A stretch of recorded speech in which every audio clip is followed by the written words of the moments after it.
Right, we've just finished playing another week's worth of episodes, so it's time for the talkie, which lots of people skip according to our YouTube views. So, I don't suppose it matters what I say now. I'm Jeffrey. Okay, I'm Peter. I was going to say this is Susan, but apparently not. This is Michaela. I'm Scott. Yeah, so, how was that? Were there enough cutscenes, do you think? I don't know. Could have used some more in that time. Yeah, it was quite cutscene heavy, that. So we had 2 episodes at least where the 10 minutes were mostly taken up by cutscenes. Those were necessary cutscenes. Yeah, they that was really good. But... Yeah, they were very good cutscenes. I like the dynamic between Heather and Douglas. And Douglas's fingers were bothering me. Douglas's fingers were bothering you? Yeah, when he had his hand on the steering wheel, they looked off. Oh, that's alright. I was thinking of something far dirtier. The shadows always seem off to me, if you notice them. Well, let's go back. Let's go back to the beginning. Go back to the beginning. Cast our minds back to many, many one single hour ago. Vincent was our first cutscene. Yeah, he came across as slightly odd. I'm sure he's harmless enough. Yes, because it sort of presents him as a... Is he with Claudia? Who is he? Why is he only in sort of the other world and then you don't see him again? He comes across as devious. Please don't lump me together. I think another interesting thing about that is that you get to see a little bit of Vincent's personality when he tells you that he wasn't finished. So you're not allowed to leave. Which I think is an interesting dynamic to his personality. Heather also acts rather unusual for a video game character in that she'll just happily ignore people who are being annoying. Yeah. She actually has personality. But I do like that. It's like how they pick the voice actors. They don't pick professional voice actors. And they don't pick professional voice actors because professional voice actors sound like professional voice actors. They have the Hollywood deep voice and all that sort of silliness. Whereas they pick normal people and then get them to a point where they can voice act. Because they want the sound of a normal person. Sometimes it doesn't pay off, though. Well, I think it does. When doesn't it pay off? That kid in Sandhill too. Laura? Well, I suppose, normally, because it's difficult to tell, actually, if it's just the voice acting that we don't like or the fact that it's different from the voice acting that we used to. It's like, have you ever watched a piece of film footage without the Foley stuff? Without the sound of people taking out wallets and flicking, without all the little sounds you hear in the background. It sounds really odd. But that's what it would sound like, because they still pick up everything with a boom mic, but we're used to films having this sort of enhanced reality, and I think we're used to like voice actors the same. When we were talking about the coat hanger that had a noise, it's like lots of things don't have noises, but they put them in. Because it would be weird without Little it. boys, for example, don't sound like children. Don't sound like middle-aged women pretending to be boys. But that's what we're used to hearing in films and in games. Simpsons. Yeah. The Simpsons, for example, exactly. So there was the puzzle with the painting and the oxygen, and you didn't seem to know what to do with the liver for a while there. That was a little obtuse, that one. Didn't quite get the link between the oxydone being used on cuts and the cut of meat. There you have it. Cuts of liver. That's the solution. A little bit obtuse. It's a little sort of throwback to the chemistry stuff that was in the first game with the old man's hand. If you can cast your mind that part. Yeah, I remember that one. That was a bit more straightforward. That was just read this, do this. And I was saying during the episode as well that I think it's a sort of a hydrogen peroxide blonde thing, but we'll get to that later. Did you catch the bit about Heather and the quitting smoking? Yes, I did. Also, something Douglas mentioned made me slightly suspicious. Ooh. The fact he smokes, and there were smokes lying everywhere in the building. I suppose it could be him poking around, because he's a private investigator. That's kind of his job. It's an interesting Looks idea. good for 50. Hope I look that. 50-something. I hope I look that good when I'm 50. How are you enjoying the environments? There was the wheelchair behind the sort of the glass panel. Yeah, I only noticed that when I came back through the corridor. I was too busy being ran down by things on the way there.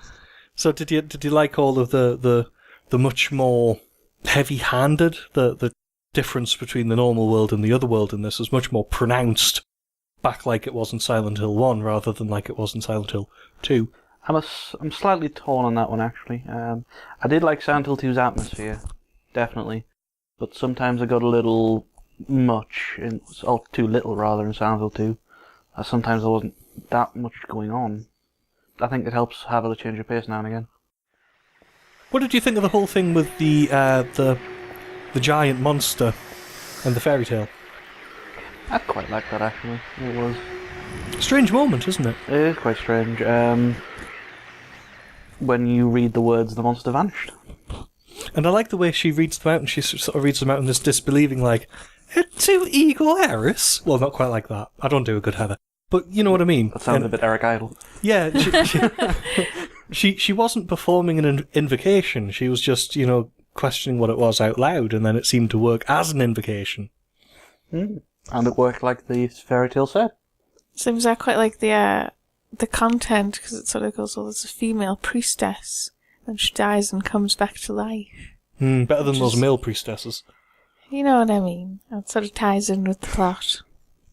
There was a key in a can. There was a key in a can. Yeah, that's something I've always wondered about Silent Hill. Kind of tangentially related, but all the weird things that have been set up in the other world, have these things actually been happening, or were they created for the sake of the person in them? It's a very good question. So, what did you think about finding... Well, I don't know. Yes, it's like one of the comments I made as you're playing is that because you're exploring what is really Silent Hill's 2's Silent Hill, but it's the same world, but you're experiencing it as a different person. So it's sort of what aspects are there that are there for you. Also, Silent Hill appears to be escaping from Silent Hill. Yeah. I mean, really, I think the answer is that there isn't an answer. I think the answer is that it's deliberately ambiguous. And occasionally you'll get people who sort of go, well, no, I think it all happens in reality, it all really happens. And there's the sort of the alternate one, which is the sort of there's multiple sort of layers of reality going on. And some people go, no, that's definitely not true, it's real because Laura. And it's like, but it is deliberately ambiguous, I think. I think they've kept it like that. I think they've kept it so that you don't know for certain which one it is. It's open to interpretation. There doesn't have to be a right answer. To an extent, I mean, you can't say it's all open to interpretation, and it could, but you know what I mean. I think it is deliberately ambiguous. Anyway, what did you think about our fond farewell to Harry Mason and how it was dealt with? He went down without a fight. I expected more from him. Well, because it's Harry frickin' Mason. Exactly. I don't know. It's He's like been with aliens. 20 years after you've played it in Silent Hill 1, but yes, it's quite sad. It's someone we actually played. And it might be because, he wasn't ready and he got caught unawares. But yes, 17 years later, so quite a long time. I'm not sure how old he's supposed to be in Silent Hill 1, but he's old enough to have a wife and a daughter. A young so daughter, he can't be maybe, young. but yeah. Early 30s, maybe? Well, yeah, I mean, he could be a little younger. Anyway, let's not get into that. What did you think about the dynamic between Heather and Douglas for all of the cutscenes this week? You check out the hospital. Dynamic, I mean, he tries to explain things and talk, she shouts at him and then ignores him.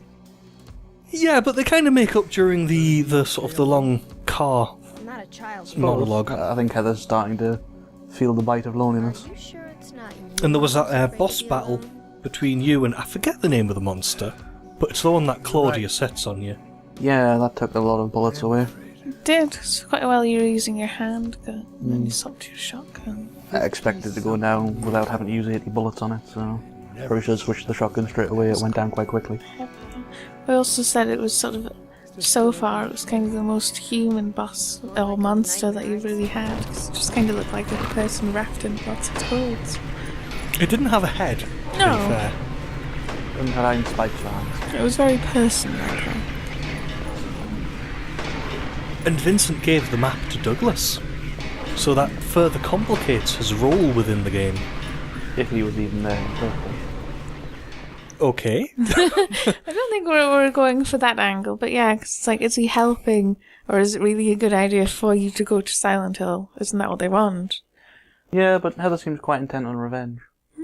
And, I mean, as Dishonored has taught us, revenge solves everything. So, obviously, Douglas is wrong there. We've only had like a teleport. Stanley Coleman. Sounds like a bit of a weirdo if you ask me. Not surprised he's in that hospital. He is very. So, the notes, the implication that he's with you, following you, observing you. Taking things, putting them elsewhere. Yes. How does that make you feel? It doesn't bother me too much, because I've come to expect that sort of thing from the game now. I'm more off-put by the music, the noise, the creatures, than any actual sort of attempt at psychological manipulation it's trying on you. And the new nurse designs? Different, I suppose? I said they were a bit zombie-like almost. Because they sort of drag themselves along. And don't appear to be quite as sexualized as the ones in 2. Well, no, because a lot of the sexy stuff in 2 is James, so you do have different monsters because you're Heather. Although I do think they are a little bit sexy. I suppose, yes. And of course, that's one of the arguments about the whole, is there multiple level layers of reality? Are they actually experience reality? Do they see different things to what other people see? For example, Laura doesn't see the monsters, James does. James sees Angela's monsters. So does Angela see James's monsters? There's loads and loads of questions like that. So the nurses are different for Heather, though. So she clearly doesn't experience the same things, but then the game, we don't know when exactly they're set in relation to each other, so it's difficult to tell. I'm also curious as to what happens to the cultists like Claudia who experience the other world as well. I mean, are they immune to the things in it? Well, because she seems to be able to command them, the monster, yeah. And Vincent was only in the other world. There's lots of questions, I'm not sure we're going to get answers. No. In the car, when Douglas is talking about going on a case, finding a missing person, do you think it's mentioned it's about James? I did think that, yeah. Yeah. We mentioned that. Because obviously it wouldn't be Harry, because Harry came back, but James would be the next one. It could be what's-his-face, Well, there's Eddie? Eddie, yeah. Yes, it's interesting. I'm not sure that would count as a missing persons case, more of a fugitive case. I suppose, But yes, then if you know the extras. He did say he ran away, but not sure the police are after him. But then if he shot a guy, well, there might well be. But I think we'll wrap it up now, and we'll see you next time for more Silent Hill gameplay. Goodbye. Bye-bye. Bye-bye. Bye. Bye. No, we're not going to round again. Okay, bye.